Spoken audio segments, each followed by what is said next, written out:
Bon matin, maman Sarah. Bon matin, la guerrière. Bon matin, la femme soumise. Bon matin, la femme de référence. Je t'aime très fort, maman Sarah. Je t'aime, ma soeur.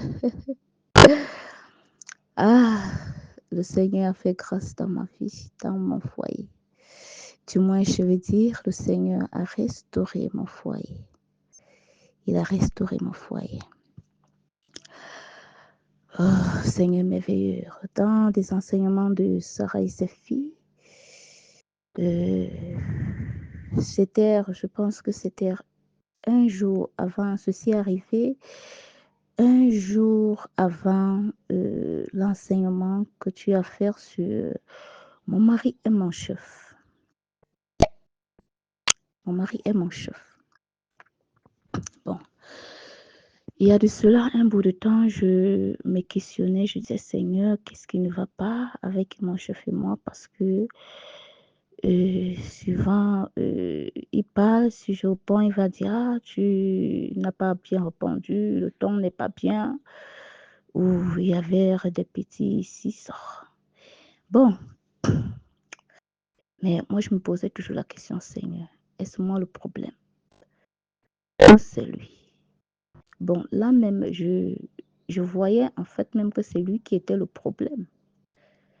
Je voyais que c'est lui qui était le problème, ma soeur. Je te souviens que je t'avais un peu fait un petit Congo ça. Mais après que tout le monde ait causé, maman Sarah, quelque chose s'est passé. Je commençais à me sentir mal. Je commençais à me sentir mal et puis j'entendais une petite voix qui me reprochait. Pourquoi est-ce que tu vois que c'est lui qui est le problème? Pourquoi est-ce que tu vois que c'est lui qui est le problème? Tu penses que c'est lui le problème? Le problème, c'est toi, c'est pas lui. Pourquoi tu le doites? Pourquoi tu le doites? Est-ce que tu n'as pas regardé à toi? Que c'est pas toi le problème par hasard? Pourquoi tu le doites? Oui, tu dis qu'il a fait. Oui, il te compte. Oui, peut-être il ne te parle pas comme tu veux. Ou peut-être il te reprend beaucoup. Mais toi, qu'est-ce que tu fais? Ma soeur, ah, je reste comme ça. Ça m'a dérangé, ça me dérangeait. Je dis que ouais, je vais rappeler maman Sarah, je vais lui rappeler pour dire que vraiment qu'elle me pardonne vraiment pour ce que je lui ai dit, vraiment. Ah, vraiment, j'accuse mon chef pour rien ou je lui dois pour rien. Il n'est pour rien, ma soeur. C'est pas tout, la semaine-là, j'ai cherché à t'appeler, à te faire un voice. Mais je ne sais pas ce qui me bloquait. J'étais toujours bloquée. Quand je vais faire le voice, je me sens toujours bloquée. Il y a quelque chose qui m'empêche d'envoyer ce voice. Après ça, je passe dessus. 2 semaines après, une semaine coulée ou 2 semaines après, la fin de la 2e semaine, ah, le Seigneur m'attendait à quelque part. Il m'avait calculé. Le Seigneur m'avait calculé, ma soeur. Il m'avait calculé. Alors la 2e semaine, alors que je me rends à l'assemblée, ce jour-là, mon chef était à la réunion des conducteurs. Il est rentré le matin et il s'est précipité dans sa chambre d'intimité. Et il travaillait, il cherchait devant la face du Seigneur la nourriture dans sa parole pour son peuple. Alors après qu'il est sorti de là, et il était déjà habillé, il est donc venu de l'autre côté de la chambre, de ma chambre, de notre chambre de coucher où je me trouvais. Il est entré donc, il allait aux toilettes, ma soeur. Il allait aux toilettes, la chaussure, comme c'est la saison de pluie, la chaussure avait la boue. Il est entré donc aux toilettes, il a fait pipi, il a fait ses besoins et il est ressorti. C'est donc comme ça, comme les toilettes étaient mouillées, je venais de me laver, de prendre ma douche. Alors, les pieds ont laissé la boue au sol. Ses pieds ont laissé la boue. Ses pas ont fait la boue des toilettes jusqu'au couloir du salon. Alors quand je me tourne, puisque j'étais en train de m'habiller, quand je me tourne, je vois la boue. Je dis, ah, monsieur Ngando, comment est-ce que tu peux faire? Comment est-ce que tu peux faire un têtu pareil? Comment tu peux salir le sol? Comment tu peux nous donner le travail? Ça, c'est ce que je dis. Hein, mon mari, comment tu peux nous donner le travail comme ça? Hein? Tous les jours, tu rentres avec la boue. Tous les jours, tu fais la même chose. C'est quoi même? Hein? Nous ne sommes pas ici pour travailler et retravailler vraiment. Toi qui n'aimais pas, toi qui n'aimais pas, euh, euh, toi qui n'aimais pas, en fait, toi qui n'aimes pas la saleté et toi qui n'aimes pas que quelqu'un entre dans la maison avec les chaussures sales, comment c'est toi qui peux faire un têtu pareil? Alors quand je dis ça, il me répond, où est la serpillière qui est souvent à l'entrée des toilettes? Je dis l'enfant a enlevé parce qu'elle a lavé. L'enfant a lavé la chambre, les toilettes, la chambre, et elle a lavé et la serpillière en question, donc c'est dehors. Il me dit, mais si la serpillière était là, la boue serait restée qu'au niveau du toilette. Ça ne devait pas arriver au salon. Mais il n'y a pas de problème. Donne-moi donc la serpillière, je vais nettoyer. Alors je cours, je m'en vais chercher la serpillière, je lui donne. Quand je vais lui donner la serpillière, j'entends la petite voix qui me dit dans mon cœur, ne lui donne pas, nettoie toi-même. Je dis, là maintenant, j'obéis à la voix, je dis à mon mari, non mon chéri, je ne peux pas te donner la serpillière, laisse, je vais nettoyer. Il dit non, donne-moi, puisque c'est moi qui t'ai demandé de me donner la serpillière, donc tu vas me donner la serpillière et je nettoie. C'est comme ça que je lui remets dans la serpillière, il nettoie vite et il sort, il part. Alors moi, j'étais derrière avec les enfants. Quand je m'apprête, j'appelle les enfants et on se retrouve en assemblée. Quand j'arrive en assemblée, en route, c'était tellement bon. Ah, la joie, l'amour du Seigneur. T'as dit, mon cœur faisait un jas. Il y a un amour qui avait saisi mon cœur. Et quand je marchais, je contemplais la grâce de Dieu. Je suis même passée devant une assemblée pentecôtiste où ils chantaient une chanson qui dit, Seigneur, tu as pris ma place. Tu as pris ma place, tu as pris ma place. Et ce cantique, cette chanson, parcourait tout mon être. Je sentais le vent qui parcourait tout mon être. Et mon cœur était rempli d'amour. C'est dans cette atmosphère que j'arrive dans l'assemblée. Le premier conducteur qui était en train de partager, il prenait les cantiques, il donnait les cantiques et on chantait. Les cantiques partaient dans la même lancée. Et puis, il disait, rendez grâce à Dieu. Et nous devions reconnaître, contempler sa grandeur, contempler-le, comment il est grand, comment il est magnifique, comment il est adorable. Donc, je suis restée dans cette présence, cet amour m'a enveloppée, c'était fort sur mon cœur, ça m'enveloppait jusqu'à ce que le premier conducteur finit la scène. Alors, j'étais toujours prosternée quand il a dit au peuple de s'asseoir. Moi, j'étais bloquée au sol. Je veux me lever, il n'y a pas moyen. On dirait que quelque chose me bloquait au sol, comme un aimant. Alors, subitement, voilà mon mari qui entre en scène. Ah, je ne connaissais même pas que lui devait entrer en scène ce jour-là. Je ne m'attendais même pas. Je ne savais pas ce que le Seigneur préparait pour moi. Alors, quand j'entends cette voix, bienvenue dans sa sainte présence. Ah, ma soeur, maman Sarah, mon cœur, ça a chambouillé mon cœur à l'intérieur. Mon cœur a secoué. Mon cœur a secoué subitement à l'intérieur. Et puis, j'entends le Seigneur me dit dans mon cœur, qu'est-ce que tu as fait aujourd'hui? J'ai dit, directement la scène qui s'est passée le matin est revenue dans mon esprit. Il dit, pourquoi tu as parlé à mon serviteur ainsi? Pourquoi tu lui as parlé de la sorte? Tu n'as pas le droit de parler à mon serviteur ainsi.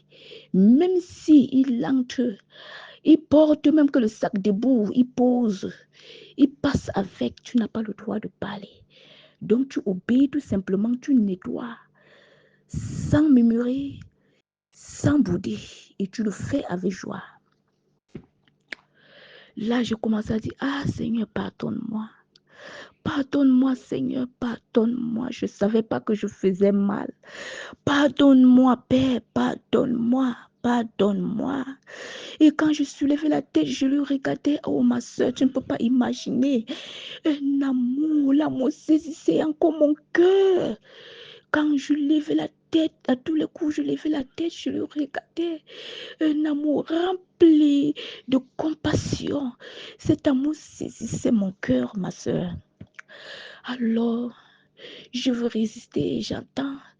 Le Seigneur me dit, tu vas ramper sur tes genoux et tu vas aller devant. Tu vas te coucher sur ses pieds et tu vas lui demander pardon. Ma soeur, ce n'était pas facile, c'était le combat là-bas. Je dis, ah, le voilà debout, il est en train de prêcher. Je vais aller comment? Je ne vais pas l'interrompre par hasard. Le Seigneur me dit, la voix me dit, ça c'est la voix qui parlait dans mon cœur, la petite voix. Si tu ne le fais pas, tu empires ta situation. Si tu ne le fais pas, tu empires ta situation. Alors c'est comme ça que j'ai obéi. Si tu veux que ton foyer soit restauré, fais ce que je te demande. C'est comme ça que j'ai obéi. J'ai rampé de la place où j'étais assise. J'ai rampé jusqu'au milieu de l'assemblée. Je suis restée prosternée aux pieds de mon mari. Et puis, je lui demandais pardon là-bas. Je lui demandais pardon. Et à un moment donné, j'ai constaté que, en fait, lui, il n'était même pas avec moi. Il était concentré dans sa prédication. Il continuait seulement à prêcher, à prêcher. Et à un moment donné, je suis restée calme. Je dis, ah Seigneur, qu'est-ce que je fais? C'est là que j'ai compris qu'en fait, mon combat, c'était avec Dieu, ce n'était pas avec mon mari. C'est Dieu qui me convoque devant. Et mon problème, c'était avec Dieu. Il fallait que je règle notre problème. Mon problème avec Dieu. C'est donc là-bas que je commençais à dire au Père, j'ai compris ce que tu as dit. Et là, la voix commençait à presser sur mon cœur. Il disait, de la même manière que tu m'adores, moi, Dieu, tu vas le faire pour ton mari. Pas que tu l'adores comme Dieu, mais de la même manière que tu m'adores, c'est comme ça que tu vas regarder ton mari. C'est comme ça que tu vas regarder ton mari. Tu vas l'être entièrement soumise. Je disais, oui Seigneur, j'ai compris.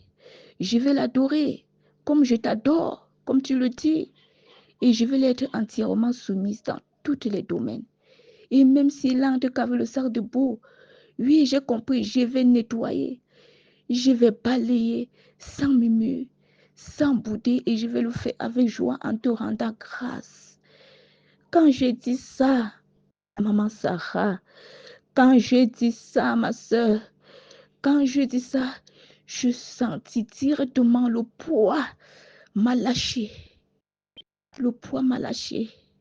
Et c'est comme ça que je suis rentrée m'asseoir à ma place. Mais quand je suis rentrée à la maison, j'ai dit, Seigneur, il fallait que je commence à examiner vraiment d'où est-ce que j'ai ouvert la porte, où j'ai ouvert la porte, d'où est-ce que la porte a été ouverte. Quand j'ai examiné ma soeur, maman Sarah, je me suis rendu compte que la porte était ouverte il y a de cela 1 an, quelques mois. Le jour où mon mari a frappé sur l'enfant sévèrement. Il reprenait l'enfant, ma fille, sur une bêtise qu'elle a commise et qu'elle ne voulait pas se rabaisser. Quand il a fouetté l'enfant, et après, il a dit à l'enfant que que si tu veux rester sur mon toit, tu dois obéir à mes ordres. Et si tu vois que tu ne peux pas être soumise, obéir à mes ordres, tu libères ma maison. Quand ce mot est sorti, cela m'a choqué. Je ne m'y attendais pas à cela. Je ne m'y attendais pas. À mon cœur, je me disais que, peut-être mon mari, certainement, n'a pas fait les choses comme il fallait. Et puis, ça m'a mise dans une rébellion. Je vais dire rébellion, pourquoi? Parce que, après ça, j'ai essayé de reparler à mon mari que, ouais, il ne faut pas laisser l'enfant la partie. Il a dit non. C'est là que tu sauras. J'ai fait ça expressement pour que on sache si, pour que toi, la mère, tu vois et tu comprennes si cet enfant vraiment est soumise ou pas. L'enfant qui est prêt à obéir aux parents, elle va rester. Mais si elle pose son salaire pas, ça montre qu'elle est insoumise. J'ai dit, alors avant ça, j'ai pris une résolution dans mon cœur. J'ai dit, il pense même que quoi? Depuis que je suis dans ce mariage, je ne l'ai jamais répondu après. Je n'ai jamais parlé fort. Je suis toujours soumise, obéissante. Mais aujourd'hui, quand il va parler, il pense que quand je ne parle pas là, ce que moi-même je ne peux pas parler, hein? Maintenant, quand il va parler, il faut aussi essayer de me défendre. Ça, c'est le mot qui est sorti de ma bouche, ma soeur. Et dès que c'est sorti de ma bouche, je pense que c'était ça la rébellion. La rébellion des femmes. Oui, nous les femmes, nous avons des petites rébellions que nous ne nous en rendons même pas compte. Et c'est ça qui a été la porte ouverte. La porte ouverte que moi-même, je n'ai pas compris. Je n'ai pas compris. Hein? Je n'ai pas compris. Pourtant, j'ai ouvert la porte. Et depuis lors, mon mari et moi, quand il parlait, je ne comprenais pas ce qu'il dit. Bref, du moins, quand moi je parlais, lui, il disait que non, mon ton n'est pas bon. Donc, depuis lors, mon ton avait changé. Et moi-même, je ne me rendais même pas compte que mon ton a changé, maman Sarah. Je ne me rendais pas compte. Et depuis le moment-là, il y a une chose que tu as marquée dans tes enseignements. Je ne sentais plus mon mari. Quand il me touchait, j'étais insensible. Je ne sentais plus rien de lui. Et à un moment donné, je me posais des questions, Seigneur. Depuis que je suis dans ce mariage, quand je reste, je pense seulement à mon mari. C'est-à-dire, je suis amoureuse. Quand je reste à la maison tous les jours, quand il est au travail, je pense à lui. Je suis toujours amoureuse tous les jours et je vais toujours l'appeler. Et on va causer au travail, au téléphone. Et on va partager les paroles d'amour. C'est comme ça que nous faisions tous les jours.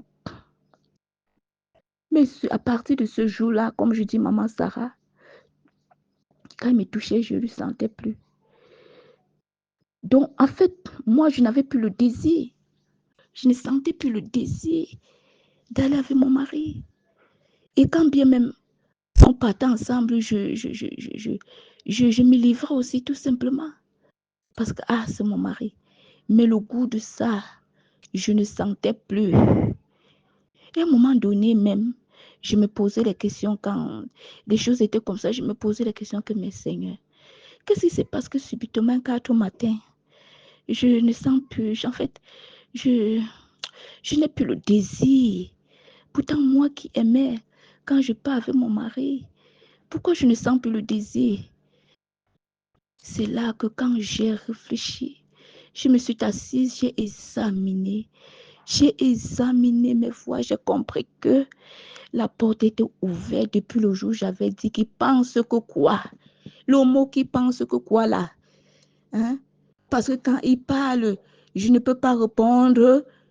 C'était bon, la rébellion est entrée. Et je rends grâce à Dieu aujourd'hui de ce que le Seigneur a attrapé mon cœur.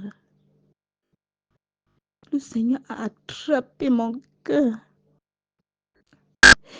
Il a soumis mon cœur à l'amour de son serviteur.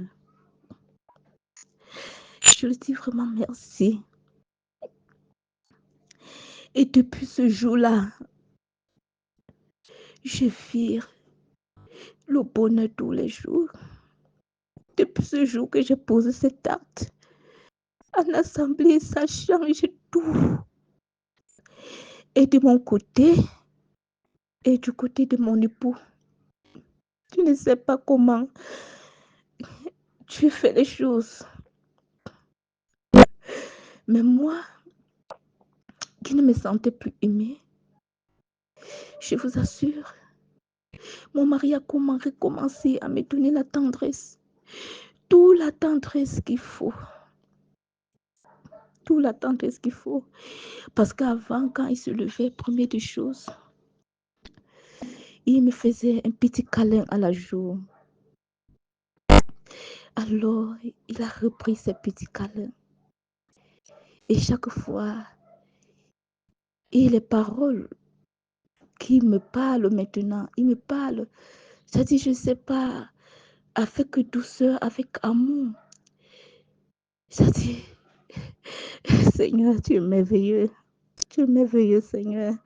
Tu es merveilleux, Seigneur. Tu es merveilleux, Seigneur. Oh Père, tu es merveilleux.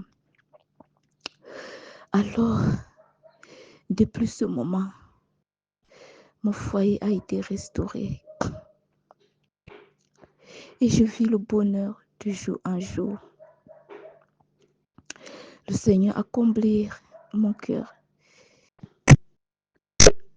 Il a mis l'amour qui était avant. Il a restauré cet amour. Il a répondu. Il a réveillé cette flamme. Je dis merci à Dieu. Je dis merci à Dieu. Et là, dans ça, j'ai compris ce que moi j'ai compris dans ça. Comme tu le dis bien dans tes enseignements, Maman Sarah, que le bonheur du foyer est entre les mains de la femme. La clé du foyer est entre la main de la femme. La femme peut restaurer, peut arranger un foyer comme elle peut la détruire. C'est là que j'ai compris. S'il y a un problème dans un foyer, la femme peut arranger. Il suffit tout simplement qu'elle reste sur sa position de femme. Il suffit tout simplement qu'elle reste sur sa position de femme. Là, son foyer serait top. Je dis merci au Seigneur de ce que j'ai trouvé grâce à ses yeux et de ce qui s'est manifesté puissamment dans mon foyer. En saisissant mon cœur, en enchaînant mon cœur dans son amour. Je lui dis infiniment merci. Je dis merci Seigneur, merci Père, merci Père pour ce moment merveilleux que tu as placé Maman Sarah pour restaurer les cœurs et restaurer le foyer.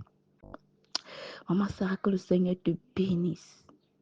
Qui te bénisse sans te mentir tous les jours. Mon mari, il ne cesse de m'admirer. Oh, tu es la plus jolie. Tu es belle, ma chérie. Tu es plus belle que... Oh là là, tu es la plus belle femme. C'est le mot que tu veux voir, ma soeur. Je dis vraiment merci à Dieu pour cela. Que le Seigneur te bénisse et qu'il bénisse le ministère de Sarah et ses filles. Et qu'il te remplisse de puissance, d'intelligence et sagesse encore dans cette œuvre pour amener toutes tes filles à la perfection. Amen.